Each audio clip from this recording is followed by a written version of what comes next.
Espace TV, le 22h.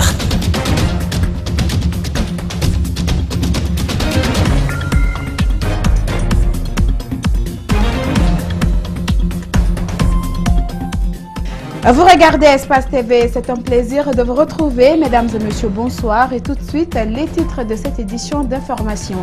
La préfecture de la Baie abritera la journée de l'élevage le mois prochain. C'est l'annonce qui a été faite par le chef de l'État ce mardi lors de sa visite à l'usine Grand Moulin de Conakry. Alpha Condé voulait s'enquérir de l'évolution des travaux de l'usine de fabrique d'aliments pour volailles et bétail. L'opérateur économique Elhadj Doura est-il encore en vie? C'est la question que l'on se pose plus de 2 mois après son enlèvement par des bandits. Un mandat d'arrêt international vient d'être lancé par la justice contre 5 suspects. Et puis en interactualité, le président Donald Trump dénonce l'opération policière qui a visé New York. Son avocat personnel, Michael Cohen, estimant que c'était une honte.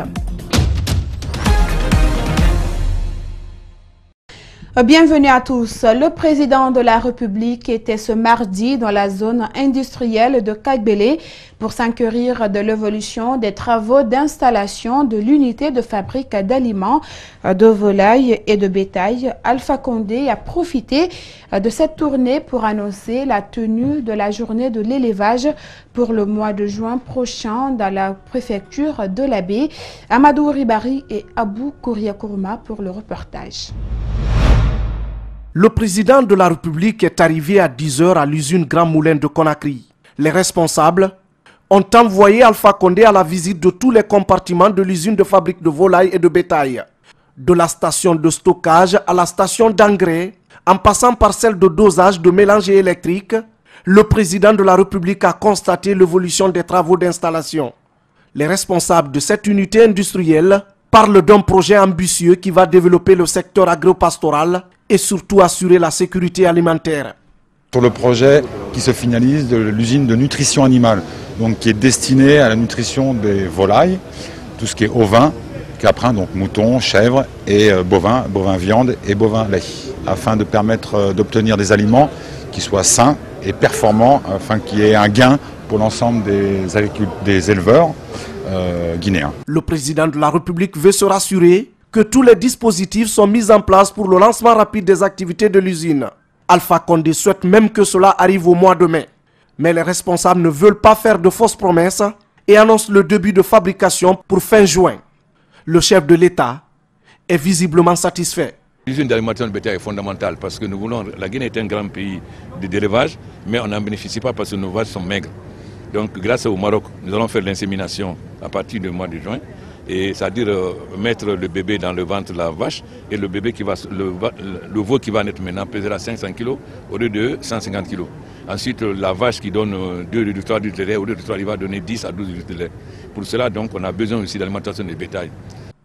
Cette usine de nutrition pour caprins, bovins et ovins aura une capacité de fabrication de 40 tonnes par jour. Le chef de l'État promet d'accompagner financièrement les éleveurs dans l'achat des aliments pour leurs animaux domestiques.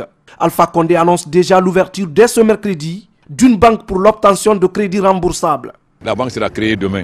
Donc on va les accompagner, c'est-à-dire ils vont avoir le crédit pour acheter l'alimentation de bétail dans un premier temps. Mais évidemment, quand ils vont avoir leur bétail, le revenu sera beaucoup plus tard, ils n'auront plus besoin. Peut-être la banque va les accompagner pendant 2 ans après, ils seront autosuffisants eux-mêmes. Alpha Condé était accompagné de son conseiller personnel Tibou Kamara et du vice-président de la Banque centrale Baïdi Haribo. Cette unité de fabrication d'aliments de bétail et de volailles va générer 1000 emplois directs, selon les responsables. Et l'installation de cette unité industrielle s'inscrit dans le cadre des réformes engagées dans le secteur de l'élevage. Boubacar Bari, le ministre de l'Industrie, indique que la fin des travaux permettra de lutter contre les conflits récurrents entre éleveurs et agriculteurs. Il est au micro d'Amadou Ribari et de Abou Kouriakourma. Pour que les produits issus de ce développement agricole puisse être transformé, créer la plus-value qu'il faut pour le marché national, pour le marché sous-régional et pourquoi pas pour le marché africain. Vous savez que le président de la République a lancé un programme d'insémination par des croisements de bovins pour nous permettre d'avoir des bœufs beaucoup plus consistants qui produisent beaucoup plus de lait. Et pour pouvoir faire ce travail, il faut les camper dans des environnements spécifiques. Vous savez qu'à l'époque, il y avait des fermes qui existaient. Donc l'esprit du président, c'est de recréer ces fermes et pouvoir avoir la possibilité de pouvoir offrir à ces fermiers ou ces éleveurs l'outil, ou en tout cas ce qu'il faut pour nourrir ces aliments. La session des lois se poursuit à l'hémicycle avec l'adoption ce mardi un chronogramme partiel des tests de loi. Et cette première phase va durer un mois et elle va consister à l'examen des accords et des prêts avant leur promulgation, ce qui n'est pas du goût de certains députés. Reportage Gibril Ba et Abdoulaye Kamara. Ils sont peu nombreux à s'opposer à l'adoption d'un chronogramme qui s'occupe des accords et des dons. Ces députés dissidents vont jusqu'au bout de leur logique. Ils qualifient d'ailleurs impertinent le chronogramme. Selon eux, il y a des textes qui comptent beaucoup pour l'opinion nationale. Je pense qu'il faut que nous acceptions de travailler dans le sérieux. Et pour que cela soit, il faut qu'on respecte les lois de la République qui disent qu'il faut voter un texte de loi d'abord en votant article par article, puis voter la loi dans sa globalité. Mais ce n'est souvent pas le cas. La nouvelle loi sur la CENI, le code électoral, la charte politique, tout cela n'est qu'arrangement pour deux formations politiques. L'UFDG et le RPG, a fait remarquer Mokhtar Diallo. Quand c'est pour parler d'élections, les deux partis les plus forts à l'Assemblée nationale s'entendent facilement pour aller vers une combine entre guillemets, n'est-ce pas, pour s'entendre, ou quand il faut modifier le règlement intérieur pour augmenter le nombre de postes au bureau de l'Assemblée nationale et se partager les postes, ça aussi il y a une entente. Il faut du temps pour s'intéresser à certains textes de loi, défendre d'autres élus qui estiment que le choix de ce chronogramme n'est pas fortuit. La loi sur la CENI, elle n'est pas encore déposée au niveau du bureau. Elle avait été déposée pendant la session des lois passées, elle n'avait pas été adoptée, elle n'avait même pas été examinée. Vous savez que ça fait l'objet d'un accord politique, d'un consensus politique. Chaque groupe parlementaire a des positions à faire valoir. Ces positions à faire valoir, il faut prendre le temps de matérialiser ça par des textes qui tiennent la route. Justement, ça, c'est des choses qui ne peuvent pas se faire du jour au lendemain. Toutefois, l'Assemblée nationale se doit une réelle organisation car le renouvellement récent des différentes commissions continue à raviver des dissensions au sein de l'institution. Et puis, la passation de service prévue ce mardi à l'Institution nationale indépendante des droits de l'homme, INDH, a été reportée à une date ultérieure. Le président sortant, Mamadi Kaba, a brillé par son absence, ce qui a occasionné le report de la cérémonie, et cela malgré la présence du ministre conseiller à la présidence chargé des relations avec les institutions de la République. Selon nos reporters déployés sur les lieux, Ali Diaby, le président entrant, s'est mis dans tous ses états après l'annonce de la nouvelle et nous y reviendrons. Le Parti national pour le renouveau PNR est au bord de l'implosion après la destitution annoncée hier lundi de son président par un groupe dissident. Le député Souleymane Ba Fischer a réagi ce mardi à notre micro. Il botte en touche la décision et annonce des mesures correctives contre les dissidents à l'origine de cette décision. Il parle de la mise en place d'un comité de gestion. Sadio Baldé et Lamine Silla l'ont rencontré et suivi. Il garde la sérénité et dit contrôler la situation de son parti en dépit des zones de turbulence que traverse le PNR. Il médite sur le sort qu'il réserve aux cadres de sa formation qui veulent le destituer. Le comité de gestion a été reconduit dans sa mission plusieurs fois. C'est vrai qu'on était confronté à pas mal de problèmes, mais ça c'est interne. Mais tout ça, comme je vous l'ai dit, à l'Assemblée générale qui sera convoquée par moi, les mesures seront prises pour leur sort. Un comité composé de 3 personnes va examiner la portée de la faute commise. Les résultats seront soumis à l'ensemble des militants avant qu'une sanction ne tombe. Ceux-là vont statuer pour savoir, qualifier d'abord le niveau de la faute commise et ensuite recommander à l'Assemblée générale la décision qu'il faut, l'exclusion, la réhabilitation ou toute autre chose. Donc tout ça, ça se fera conformément au texte du parti. A-t-il duré à la tête du Parti national pour le renouveau au point d'être éjecté par ses propres membres? Il ne nie pas sa longévité à la présidence, mais estime que les règles sont claires quand il s'agit de renouveler le bureau exécutif.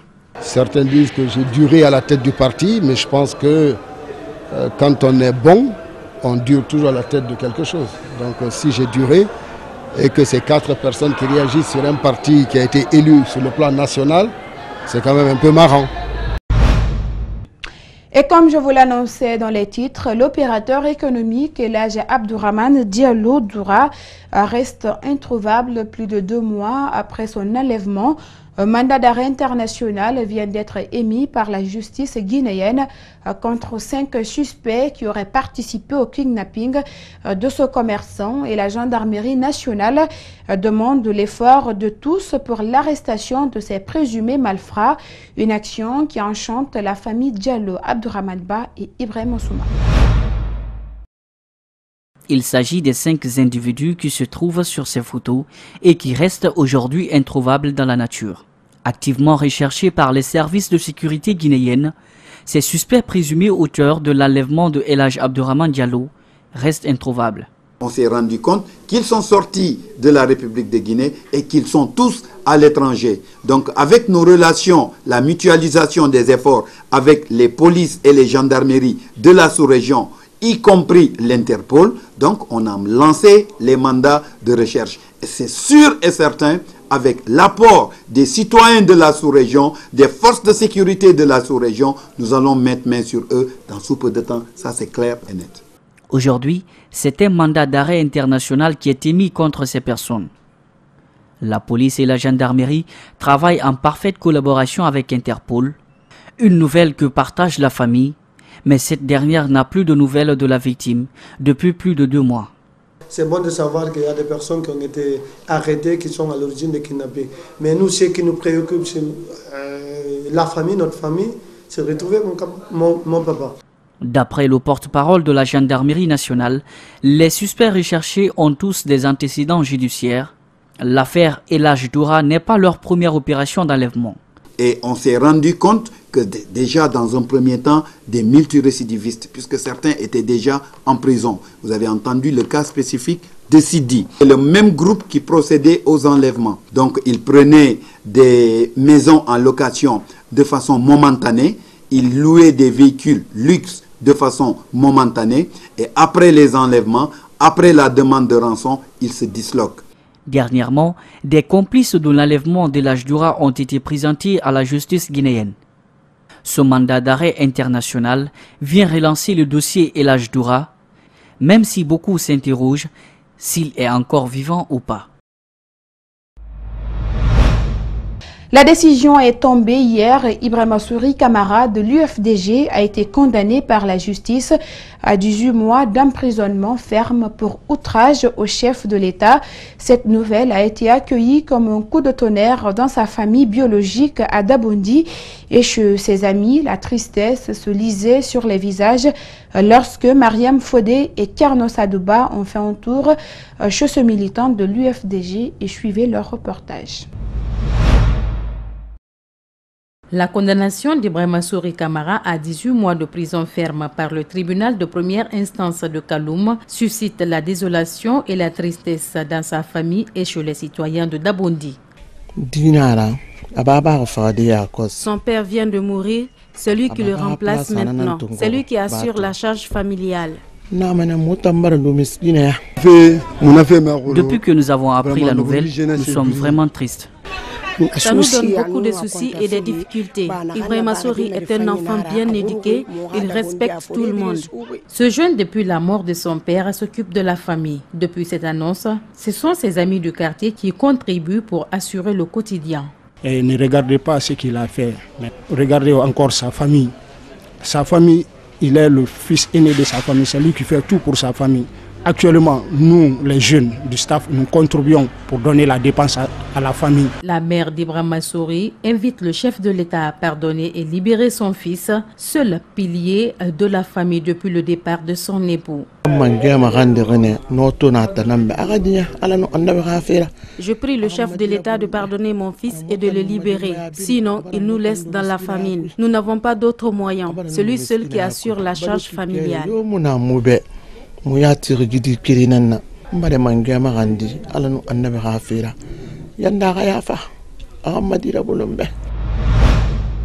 Autre décision de justice rendue hier, c'est celle prise à l'encontre de la fameuse donneuse de grossesse Nafanta. Elle écope d'une peine de 5 ans de prison ferme. Ses complices écopent de 3 à 4 ans de prison ferme. Ils sont sommés de payer la somme d'1,5 milliard de francs guinéens pour dédommager la centaine de victimes. Ces femmes, justement, trouvent les différentes peines légères et demandent à la justice de revoir son verdict. Elles sont au micro de Gibril Ba.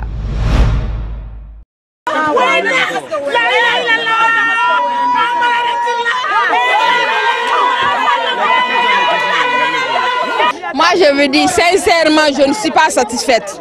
Nous ne le sommes pas du tout. On n'est pas du tout content de la décision que le juge a prise. Nous ne sommes pas satisfaites. Nafanta, il y a eu des morts pour ça. Moi, en tout cas, je suis témoin de 2 femmes. Je vous dis, il y a 2 femmes qui sont décédées. Une femme qui s'appelle Tanti Mimi.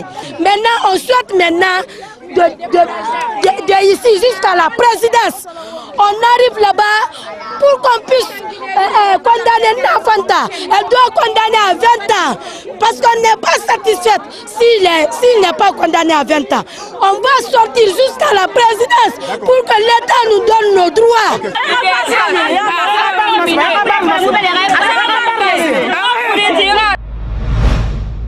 Ouverture ce mardi d'un séminaire national à l'intention des élus de base de la FESABAG à Conakry. Il s'inscrit dans le cadre du renforcement de capacité de ces élus syndicaux des banques et assurances, une manière de les amener à mieux connaître les textes de loi et les conventions collectives qui régissent le secteur des assurances.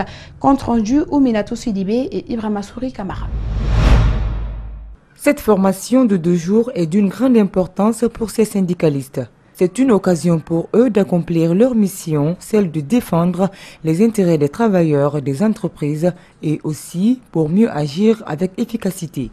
Oui, l'objectif de ce séminaire est d'outiller nos élus à la base des dispositions du Code du travail.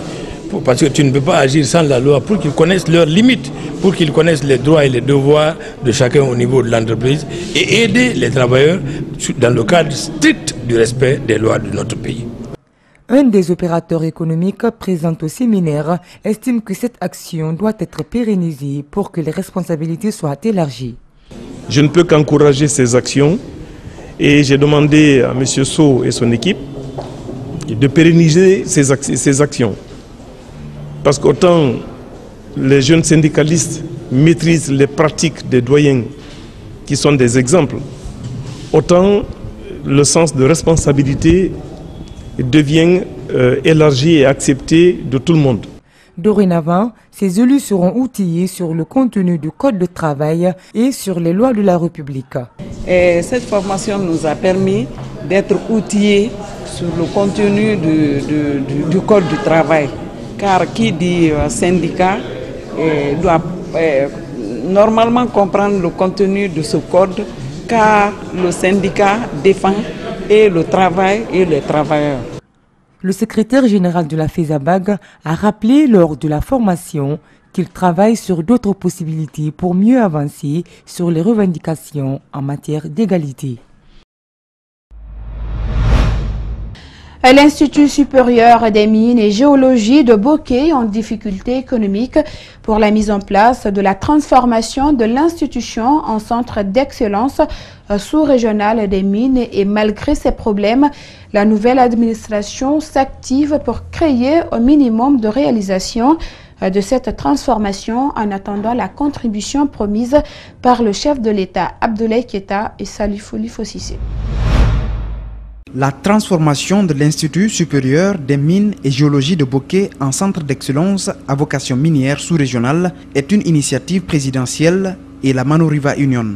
Même si aucun fonds n'a été mis à disposition de l'Institut depuis 2012, la nouvelle administration s'active à répondre aux urgences. Il y avait 3 phases, la phase d'urgence, la phase de consolidation et la phase d'excellence. Donc actuellement, nous sommes en train de mettre en exécution les recommandations de la phase d'urgence. Donc, dans ces recommandations, il y avait la résolution de plusieurs problèmes, notamment le problème d'électricité, le problème de connexion Internet, le problème d'adduction en eau potable, le problème de rafraîchissement des locaux. Donc à la date d'aujourd'hui, nous avons complété en grande partie tous ces points. Instruit dans la loi des finances au même titre que les autres institutions et universités du pays, aucun fonds n'a été perçu dans ce cadre par l'administration. Depuis 2012, le projet a été initié. L'année dernière, il y a eu des études de faisabilité et nous sommes actuellement en train de mettre en application ces recommandations pour la transformation de l'institution en centre d'excellence. Mais pour l'instant, on n'a aucun financement. Et le financement de la Banque mondiale, j'attire l'attention sur le fait que c'est une candidature, donc personne n'est actuellement en mesure de dire si la candidature guinéenne sera retenue ou pas. Pour aboutir aux résultats prônés dans cette étude transformative, le gouvernement est interpellé et en premier lieu le président de la République. Nous sommes vraiment au service de la nation. Nous avons toute la volonté, nous avons toute notre énergie, nous avons tout notre temps pour le développement de l'institution qui est devenue aujourd'hui un credo pour être le référent dans le domaine des mines, auquel il accorde le maximum d'importance, parce que pour nous, c'est le gage du développement de notre pays. En attendant, la Guinée s'active dans l'exploitation minière, mais le centre d'excellence minier manque de ressources financières. Et restons toujours à Boké pour dire que 30 jeunes entrepreneurs de Boké ont bouclé un concours en entrepreneuriat social et parmi eux, 5 sont sortis lauréats et doivent bénéficier d'un financement avec le Centre d'études de coopération internationale. La présentation des projets de ces jeunes venus des collectivités s'est déroulée en présence des autorités locales de Boké, Fodomar Kamara et Salif Olifosissé. Dans son projet d'appui à la gouvernance et à la croissance économique en zone extractive, le Centre d'études et de coopération internationale avait signé un contrat de formation de 1000 jeunes avec Oser Innover pour aider ceux-ci à développer leurs capacités afin de se prendre en charge. Parmi eux, 749 sur 750 prévus ont bénéficié de la formation en entrepreneuriat dans les collectivités de Boké. Notre souhait vraiment, c'est de rendre les jeunes indépendants du moins des compagnies minières, puisque tous les jeunes aujourd'hui à Boké souhaitent être engagés par les compagnies minières et nous savons que cela n'est pas possible. La conférence pour l'entrepreneuriat social a permis de former 30 jeunes après une période de prototypage pour le développement de leur idée d'entreprise avec l'appui des coachs à Kindia. Devant les jurys, la prestation a étonné les autorités locales. De ce que nous avons suivi, il n'y a pas celui-là parmi 10 qu'on a interrogé, comment ils ont vu cette formation. Chacun d'eux est venu exprimer sa joie, sa satisfaction que cette formation encore a été une formation bienvenue. Après la présentation du plan d'affaires, 5 meilleurs projets ont été retenus et seront financés par ceux-ci. Ces lauréats sont convaincus sur les efforts d'Oser Innover sur le terrain. Ce que je peux dire aux jeunes diplômés, ce n'est pas seulement de suivre ce que vous avez fait à l'université. L'essentiel, c'est d'étudier. Quand vous étudiez, que vous savez lire et écrire, donc si vous entreprenez, ça vous permet ici de créer votre propre affaire et de le gérer. Vu les efforts que j'ai fournis de là-bas, de Kindia ici, on a fait un mois de prototypage. Au fait, on ne dormait pas. Des fois, jusqu'à 2 heures, 3 heures, on travaillait. Les études de marché n'étaient pas faciles. Depuis son arrivée à Boké, Cécile, dans son projet Accède, a formé plus de 1000 jeunes en entrepreneuriat dans la préfecture de Boké.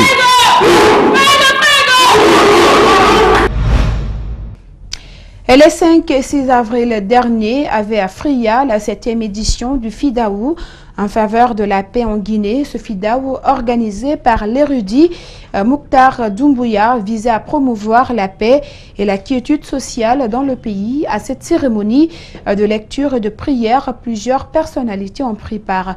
Mohamed Valek Touré et Mohamed Bangoura y étaient aussi. On suit leur compte rendu.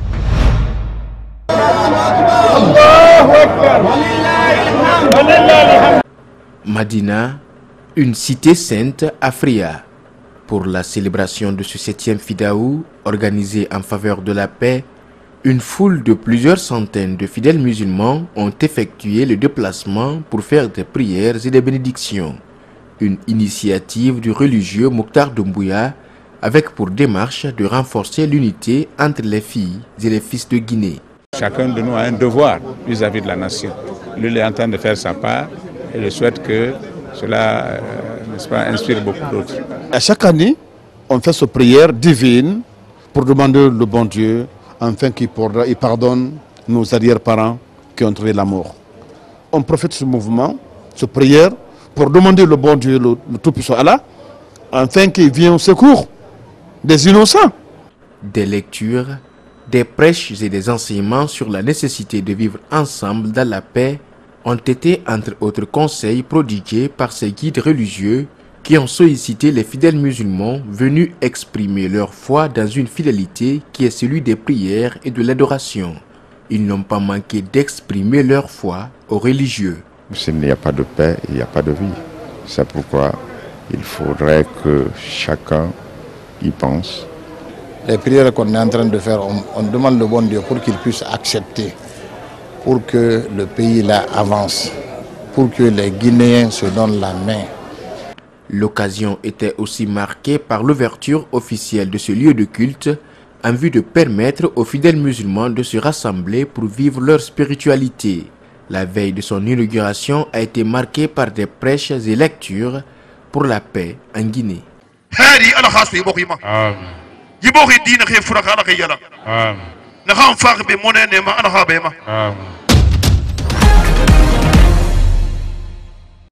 En interactualité, Emmanuel Macron et son homologue portugais commémorent la sanglante bataille de la Lys au cimetière militaire de Richebourg.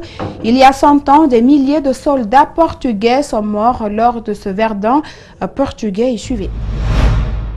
Ce sont au total 7000 soldats portugais qui ont été tués, blessés ou faits prisonniers en cette seule journée noire, la plus meurtrière de la Grande Guerre pour votre peuple.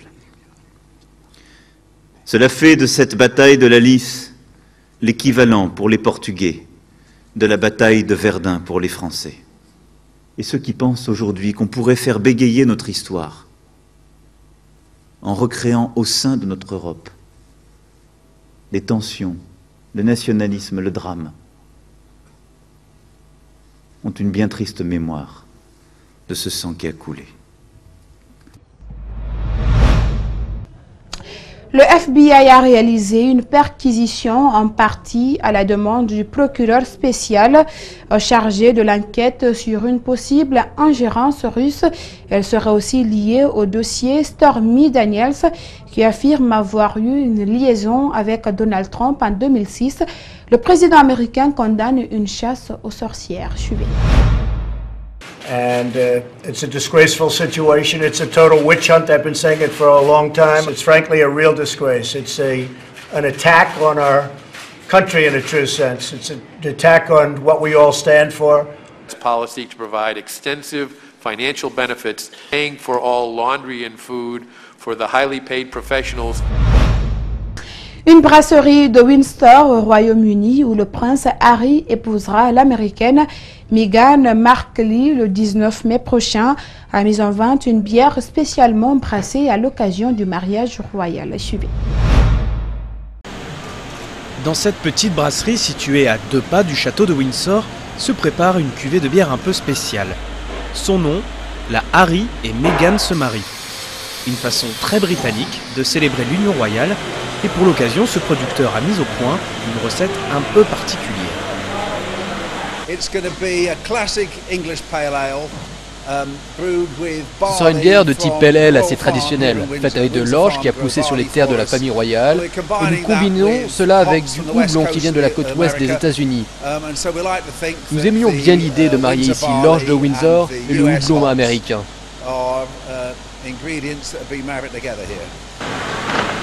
Tradition oblige, c'est tracté par des chevaux que les premiers tonneaux sont amenés dans les pubs de la ville. Bon nombre d'établissements locaux espèrent ainsi surfer sur la popularité de l'événement. Les pubs anglais et gallois ont obtenu la permission de rester ouverts 2 heures supplémentaires lors des festivités. Près de 100 000 personnes sont attendues à Windsor le jour des noces. Le jour du mariage, ça va être incroyable et je suis sûre qu'on va en vendre beaucoup. Environ 10 000 bouteilles de la cuvée Harry et Meghan sont mises en vente à Windsor et à Londres. Reste à savoir si cette recette offre un mariage réussi. Je préfère les bières un peu plus sombres, avec un goût de caramel. Mais celle-ci est agréable. Elle est assez légère, on sent bien le goût, elle n'est pas trop lourde, c'est très bon. Une bière qui, contrairement au mariage, est à consommer avec modération. Et voilà, c'est la fin de cette édition d'information réalisée par toute l'équipe d'Espace TV.